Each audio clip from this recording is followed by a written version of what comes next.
Hi friends, welcome to Tushar Aradhya YouTube channel. ಬನ್ನಿ ಇವತ್ತು ನೀವೆಲ್ಲ ಇಷ್ಟಪಡುವಂತಹ ಹಾಗಲಕಾಯಿ ಗೊಜ್ಜು ಮಾಡೋದು ಹೇಗೆ ಅಂತ ನೋಡೋಣ. ಮೊದಲಿಗೆ ಇದನ್ನು ಮಾಡಲಿಕ್ಕೆ 2 ಮೀಡಿಯಮ್ ಗಾತ್ರದ ಹಾಗಲಕಾಯಿಯನ್ನು ಚೆನ್ನಾಗಿ ತೊಳೆದು ಅದರೊಳಗಡೆ ಇರುವಂಥ ಬೀಜ ಎಲ್ಲನೂ ಈ ಥರ ತೆಗೆದು ನೀಟಾಗಿ ಇಟ್ಕೊಂಡಿದ್ದೀನಿ. ನಂತರ 3 ಮೀಡಿಯಮ್ ಗಾತ್ರದ ಈರುಳ್ಳಿ ಜೊತೆಗೆ ಒಂದು ಸಣ್ಣ ಈರುಳ್ಳಿಯನ್ನು ತಗೊಂಡಿದ್ದೀನಿ. ನೀವು 4 ಈರುಳ್ಳಿಯನ್ನು ತಗೊಬೋದು. ಇದ್ರ ಜೊತೆಗೆ 2 ಮೀಡಿಯಮ್ ಸೈಜ್ ಗಾತ್ರದ ನಿಂಬೆಹಣ್ಣಿನ ಗಾತ್ರದ ಹುಣಸೆ ಹಣ್ಣನ್ನು ಒಂದು 10 ನಿಮಿಷ ಮುಂಚಿತವಾಗಿ ನೆನೆಯಲಿಕ್ಕೆ ಇಟ್ಕೊತಾ ಇದ್ದೀನಿ. ಇದು ಚೆನ್ನಾಗಿ ನೆನೆಯಬೇಕು.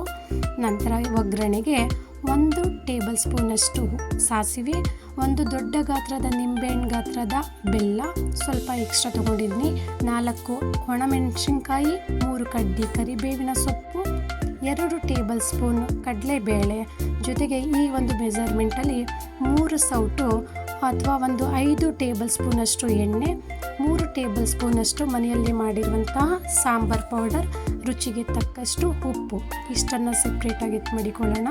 ಸೊ ನಂತರ ಹಾಗಲಕಾಯಿ ಏನಿದೆ, ಈ ಹಾಗಲಕಾಯನ್ನು ಸಣ್ಣದಾಗಿ ಕಟ್ ಮಾಡ್ಕೊಬೇಕು. ಅಂದರೆ ಹಾಗಲಕಾಯಿ ಮತ್ತು ಈರುಳ್ಳಿ ಎರಡೂ ಕೂಡ ಒಂದೇ ಮೆಜರ್ಮೆಂಟಲ್ಲಿ ಇರಲಿ. ಸೊ ಎಷ್ಟು ಸಾಧ್ಯನೋ ಅಷ್ಟು ಸಣ್ಣದಾಗಿ ಇದನ್ನು ಕಟ್ ಮಾಡ್ಕೊಳ್ಳಿ, ಚೆನ್ನಾಗಿರುತ್ತೆ. ನೀವು ನೋಡ್ತಿರ್ಬೋದು, ನಾನು ಈ ಸೈಜಲ್ಲಿ ಹಾಗಲಕಾಯನ್ನು ಕಟ್ ಮಾಡ್ಕೊತಾ ಇದ್ದೀನಿ. ಇಲ್ಲಿ ನೋಡಿ, ಹಾಗಲಕಾಯಿ ಮತ್ತು ಈರುಳ್ಳಿ ಪ್ರಮಾಣ ಸಮ ಪ್ರಮಾಣದಲ್ಲಿದೆ.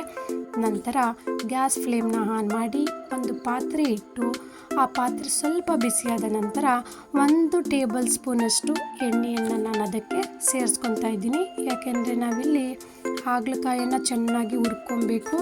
ಸೊ ಹಾಗಲಕಾಯನ್ನು ಬರೀ ಹುರಿದ್ರೆ ಚೆನ್ನಾಗಿರಲ್ಲ, ಹಾಗಾಗಿ ಸ್ವಲ್ಪ ಎಣ್ಣೆಯನ್ನು ನಾನು ಅದಕ್ಕೆ ಆ್ಯಡ್ ಮಾಡ್ಕೊತಾ ಇದ್ದೀನಿ.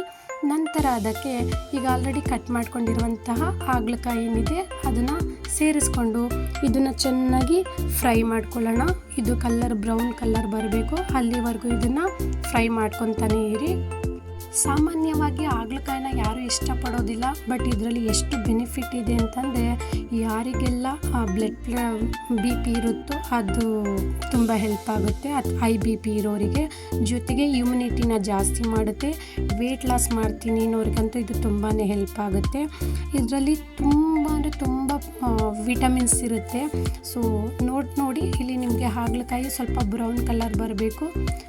ಎಷ್ಟು ಕಂದು ಬಣ್ಣ ಬರುತ್ತೋ ಅಷ್ಟು ಅದು ಕಹಿ ಅಂಶ ಏನಾಗುತ್ತೆ, ಕಡಿಮೆ ಆಗುತ್ತೆ. ಕೆಲವರು ಇದನ್ನು ಕಟ್ ಮಾಡಿ ಓವರ್ನೈಟು ಮೊಸರಲ್ಲಿ ನೆನೆಸಿಟ್ಟು ಬೆಳಿಗ್ಗೆ ಅದನ್ನು ಯೂಸ್ ಮಾಡ್ತಾರೆ, ಕಹಿ ಅಂಶ ಹೋಗಲಿ ಅಂತ. ಈ ಥರ ಮಾಡಿದ್ರೂ ಕೂಡ ಇಲ್ಲಿ ನಾನು ಯಾವುದೇ ರೀತಿ ನೆನೆಸೋಕ್ಕಿಟ್ಟಿಲ್ಲ, ಡೈರೆಕ್ಟಾಗಿ ಕಟ್ ಮಾಡಿಕೊಂಡು ಫ್ರೈ ಮಾಡ್ಕೊತಾ ಇದ್ದೀನಿ. ಇಷ್ಟು ಕಲರ್ ಚೇಂಜ್ ಆಗಿದೆ. ಇನ್ನೂ ಬೇಕಾದ್ರೆ ನೀವು ಅದನ್ನು ಫ್ರೈ ಮಾಡ್ಕೊಬೋದು, ತುಂಬ ಚೆನ್ನಾಗಿರುತ್ತೆ. ಸ್ವಲ್ಪನೂ ಕಹಿ ಅಂಶ ಇರೋದಿಲ್ಲ. ಈವನ್ ಮಕ್ಕಳು ಕೂಡ ಇದನ್ನು ತಿಂತಾರೆ. ನಂತರ ಇದನ್ನು ಒಂದು ಸೆಪ್ರೇಟ್ ಪ್ಲೇಟ್ಗೆ ಎತ್ತಿಟ್ಕೊಂಡು ಮತ್ತೆ ಅದೇ ಗ್ಯಾಸ್ನ ಲೋ ಫ್ಲೇಮಲ್ಲಿ ಇಟ್ಕೊಂಡು ಒಂದು ಪಾತ್ರೆ ಇಟ್ಕೊಂಡು ಈಗ ಆಲ್ರೆಡಿ ನಾವು ಏನು ಮೆಜರ್ಮೆಂಟಲ್ಲಿ ತೊಗೊಂಡಿದ್ವಿ ಎಣ್ಣೆಯನ್ನು ಹಾಕ್ತಾಯಿದ್ದೀನಿ. ಎಣ್ಣೆ ಸ್ವಲ್ಪ ಬಿಸಿ ಆಗಲಿ. ಎಣ್ಣೆ ಬಿಸಿ ಆದಮೇಲೆ ಅದೇ ಕಾದಿರುವಂಥ ಎಣ್ಣೆಗೆ 1 ಟೇಬಲ್ ಸ್ಪೂನಷ್ಟು ಸಾಸಿವೆಯನ್ನು ತಗೊಂಡು ಅದು ಸಾಸಿವೆ ಚೆನ್ನಾಗಿ ಸಿಡಿಬೇಕು. ನೀವೀಗ ನೋಡ್ತಿರ್ಬೋದು, ಇದಕ್ಕೆ ನಾನು 2 ಟೇಬಲ್ ಸ್ಪೂನಷ್ಟು ಕಡಲೆಬೇಳೆಯನ್ನು ಸೇರಿಸ್ಕೊತಾ ಇದ್ದೀನಿ. ಇದು ಕಡಲೆಬೇಳೆ ಸ್ವಲ್ಪ ಬ್ರೌನ್ ಕಲರ್ ಬರಬೇಕು, ಅಲ್ಲಿವರೆಗೂ ಇದನ್ನು ಸ್ವಲ್ಪ ಹುರ್ಕೊಳ್ಳೋಣ. ತಿಳ್ಕೊಳ್ಳಿ, ಈ ಹಾಗಲಕಾಯಲ್ಲಿ ತುಂಬ ವಿಟಮಿನ್ಸ್ ಇದೆ ಅಂತ ಹೇಳಿದೆ. ಸೊ ವಿಟಮಿನ್ A ಮತ್ತು ವಿಟಮಿನ್ಸ್ C ಇರೋದ್ರಿಂದ, ಜೊತೆಗೆ ಆಂಟಿ ಆಕ್ಸಿಡೆಂಟ್ ಜಾಸ್ತಿ ಇರೋದ್ರಿಂದ ಇದು ನಮ್ಮ ದೇಹಕ್ಕೆ ಯಾವುದೇ ಥರದ ಇನ್ಫೆಕ್ಷನ್ ಆಗೋದನ್ನು ಇದು ಅವಾಯ್ಡ್ ಮಾಡುತ್ತೆ. ಹಾಗಲಕಾಯಲ್ಲಿ ಜಿಂಕ್ ಆಗಿರ್ಬೋದು, ಐರನ್ ಮತ್ತು ಪೊಟ್ಯಾಷಿಯಮ್ ಹೇರಳವಾಗಿರುತ್ತೆ. ಹಾಗಾಗಿ ನಮ್ಮ ಬಾಡಿಯನ್ನು ಇದು ತುಂಬ ಸುರಕ್ಷಿತವಾಗಿ ರೋಗಗಳಿಂದ ಅವಾಯ್ಡ್ ಮಾಡುತ್ತೆ ಅಂತಲೇ ಹೇಳ್ಬೋದು. ನೋಡಿ, ಇದು ಕಲರ್ ಚೇಂಜ್ ಆಗಿದೆ ಕಡಲೆಬೇಳೆದು. ನಂತರ ಇದಕ್ಕೆ ಕರಿಬೇವಿನ ಸೊಪ್ಪು ಮತ್ತು ಮೆಣಸಿಕಾಯನ್ನು ಸೇರಿಸ್ಕೊತಾ ಇದ್ದೀನಿ. ನಂತರ ಅದಕ್ಕೆ ಹಚ್ಚಿಟ್ಕೊಂಡಿರುವಂಥ ಈರುಳ್ಳಿ ಏನಿದೆ, ಈರುಳ್ಳಿಯನ್ನು ಕೂಡ ನಾನು ಸೇರಿಸ್ಕೊಂಡು ಈವನ್ ಈರುಳ್ಳಿ ಕಲರ್ ಕೂಡ ಚೇಂಜ್ ಆಗಬೇಕು. ಇಲ್ಲಿ ನೀವು ಗ್ಯಾಸ್ನ ಮೀಡಿಯಮ್ ಫ್ಲೇಮಲ್ಲಿ ಇಟ್ಕೊಳ್ಳಿ. ಈರುಳ್ಳಿ ಕಂದು ಬಣ್ಣ ಬರೋವರೆಗೂ ಕೂಡ ನಾವು ಅದನ್ನು ಫ್ರೈ ಮಾಡಬೇಕಾಗುತ್ತೆ. ಇನ್ನೊಂದು ಅಂಶನ ನೆನ್ಪಿಟ್ಕೊಳ್ಳಿ, ನಾವು ಇವತ್ತಿಗೆಲ್ಲ ವೆಯ್ಟ್ ಲಾಸ್ ಮಾಡಬೇಕು ಅಂತ ಹೇಳಿ ರೆಗ್ಯುಲರಾಗಿ ಹಾಗಲಕಾಯಿನ ಜ್ಯೂಸನ್ನ ತೊಗೊತಾರೆ. ಸೊ ಅತಿಯಾಗಿ ಹಾಗಲಕಾಯಿನ ನಾವು ತಗೊಳ್ಳೋದ್ರಿಂದ ಭೇದಿ ಆಗೋ ಚಾನ್ಸಸ್ ಇರುತ್ತೆ. ಜೊತೆಗೆ ಅಬ್ಡಾಮಿನಲ್ ಪೇಯ್ನ್ ಅಂತ ಏನು ಕರಿತೀವಿ, ಅಂದರೆ ಕಿಬ್ಬೊಟ್ಟೆ ನೋವು ಬರೋದು ಕೂಡ ಆಗಬಹುದು. ಹಾಗಾಗಿ ಎಲ್ಲವೂ ಕೂಡ ಲಿಮಿಟಲ್ಲಿ ಇರಲಿ. ವಾರಕ್ಕೊಂದು ಸಲ ಅಥವಾ ವಾರಕ್ಕೆ 2 ಸಲ ಅಥವಾ 15 ದಿನಕ್ಕೊಂದು ಸಲ ತೊಗೊಳ್ಳಿ. ನೋಡಿ, ಇಲ್ಲಿ ಈರುಳ್ಳಿ ಬಣ್ಣ ಬದಲಾಗ್ತಾ ಇದೆ, ಸ್ವಲ್ಪ ಬ್ರೌನ್ ಕಲರ್ ಬರಬೇಕು. ಇದು ಈರುಳ್ಳಿ ಬ್ರೌನ್ ಕಲರ್ ಬಂದಮೇಲೆ ಈಗ ಆಲ್ರೆಡಿ ನಾವೇನು ಹುರಿದಿಟ್ಕೊಂಡಿದ್ವಿ ಹಾಗಲಕಾಯಿ, ಅದನ್ನು ಕೂಡ ನಾವು ಸೇರಿಸ್ಕೊಬೇಕಾಗುತ್ತೆ. ಅತಿ ಆದರೆ ಅಮೃತ ಕೂಡ ವಿಷ ಅಂತ ಹೇಳ್ತಾರೆ. ಯಾವುದು ಕೂಡ ಅತಿ ಆಗಬಾರ್ದು. ರೆಗ್ಯುಲರ್ ಆಗಿ ಇದ್ರ ಜ್ಯೂಸನ್ನು ತಗೊಳ್ಳೋದನ್ನು ಅವಾಯ್ಡ್ ಮಾಡಿ. ಇಲ್ಲಿ ಈರುಳ್ಳಿ ಕಂದು ಬಣ್ಣ ಬಂದಿದೆ, ನೀವು ನೋಡ್ತಿರ್ಬೋದು.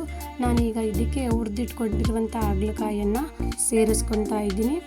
ಸೊ ಈರುಳ್ಳಿ ಮತ್ತು ಹಾಗಲಕಾಯಿ ಒಟ್ಟಿಗೆ ಸುಮಾರು 1-2 ನಿಮಿಷ ಗ್ಯಾಸ್ ಮೀಡಿಯಮ್ ಫ್ಲೇಮಲ್ಲಿರಲಿ. 1-2 ನಿಮಿಷ ಇದನ್ನು ಚೆನ್ನಾಗಿ ಇನ್ನೊಂದು ಸಲ ಫ್ರೈ ಮಾಡ್ಕೊಳ್ಳಿ.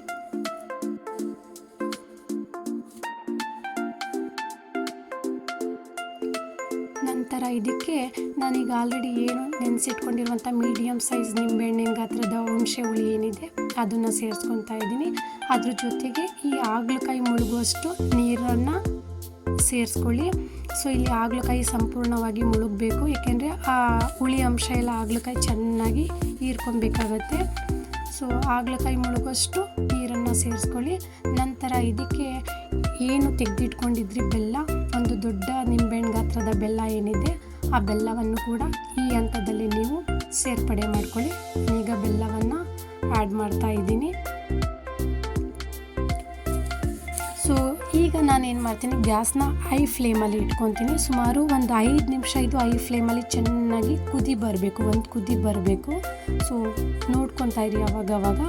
ಸೊ ಒಂದು ಲಿಡ್ಡನ್ನು ಕ್ಲೋಸ್ ಮಾಡಿ ಹೈ ಫ್ಲೇಮಲ್ಲಿ ಇಟ್ಕೊಳ್ಳಿ. ಇನ್ನೊಂದು ವಿಚಾರ ಹೇಳಲೇಬೇಕು ನಾನು ನಿಮಗೆ. ಹಾಗಲಕಾಯಿ ತುಂಬ ಒಳ್ಳೆಯದು, ಬಟ್ ಯಾರೆಲ್ಲ ಪ್ರೆಗ್ನೆಂಟ್ ಲೇಡೀಸ್ ಇರ್ತಾರೋ ದಯವಿಟ್ಟು ಹಾಗಲಕಾಯಿನ ಅವಾಯ್ಡ್ ಮಾಡಿ.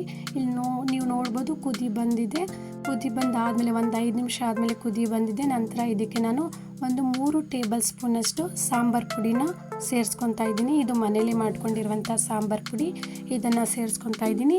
ನಂತರ ಇದಕ್ಕೆ ರುಚಿಗೆ ತಕ್ಕಷ್ಟು ಉಪ್ಪು, ಇಲ್ಲಿ ನೀವು ಹರಳುಪ್ಪು ಬೇಕಿದ್ರೆ ಹಾಕೊಬೋದು, ಬಟ್ ನಾನಿಲ್ಲಿ ಪುಡಿ ಉಪ್ಪನ್ನು ಯೂಸ್ ಮಾಡ್ಕೊತಾ ಇದ್ದೀನಿ. ನಿಮ್ಮ ರುಚಿಗೆ ತಕ್ಕಂತೆ ನೀವು ಉಪ್ಪನ್ನು ಸೇರಿಸ್ಕೊಳ್ಳಿ. ನಂತರ ಫ್ಲೇಮ್ನ ಲೋ ಫ್ಲೇಮಲ್ಲಿ ಇಟ್ಕೊಂಡು ಪುನಃ 5 ನಿಮಿಷ ನಾವು ಇದನ್ನು ಕುದಿಸ್ಕೊಬೇಕಾಗತ್ತೆ. ನಾನು ಆಲ್ರೆಡಿ ಹೇಳ್ತಾ ಇದ್ದೆ, ಪ್ರೆಗ್ನೆಂಟ್ ವುಮೆನ್ ಆಗಿರ್ಬೋದು ಅಥವಾ ಬ್ರೆಸ್ಟ್ ಫೀಡಿಂಗ್ ಮದರ್ ಆಗಿರ್ಬೋದು ಅಥವಾ ಯಾರಿಗೆ BP ಕಡಿಮೆ ಇದೆ ಅಥವಾ ಲಿವರ್ಗೆ ಸಂಬಂಧಪಟ್ಟಂಥ ಕಾಯಿಲೆ ಯಾರಿಗೆಲ್ಲ ಇದೆ, ದಯವಿಟ್ಟು ಇದನ್ನು ಅವಾಯ್ಡ್ ಮಾಡಿದ್ರೆ ತುಂಬ ಒಳ್ಳೆಯದಂತ ಹೇಳ್ಬೋದು. ನೀವೀಗ ನೋಡ್ತಿದ್ದೀರಾ ಎಣ್ಣೆ ಅಂಶ ಬಿಟ್ಟಿದ್ದೆ, ಫ್ಲೇಮ್ನ ಆಫ್ ಮಾಡಿ. ಸೊ ಇಲ್ಲಿಗೆ ತುಂಬ ರುಚಿಕರವಾದಂತಹ ಹಾಗಲಕಾಯಿ ಗೊಜ್ಜು ರೆಡಿಯಾಗಿದೆ. ಬಿಸಿ ಬಿಸಿ ಅನ್ನದ ಜೊತೆ, ಮುದ್ದೆಯ ಜೊತೆ, ಅದಕ್ಕಿಂತ ಮುಖ್ಯವಾಗಿ ರಾಗಿ ರೊಟ್ಟಿ ಜೊತೆ ಬೆಸ್ಟ್ ಕಾಂಬಿನೇಷನ್ ಅಂತಲೇ ಹೇಳ್ಬೋದು. ಸೊ ದಯವಿಟ್ಟು ನೀವು ಇದೇ ರೀತಿ ಸಪೋರ್ಟ್ ಮಾಡ್ತಾ ಇರಿ.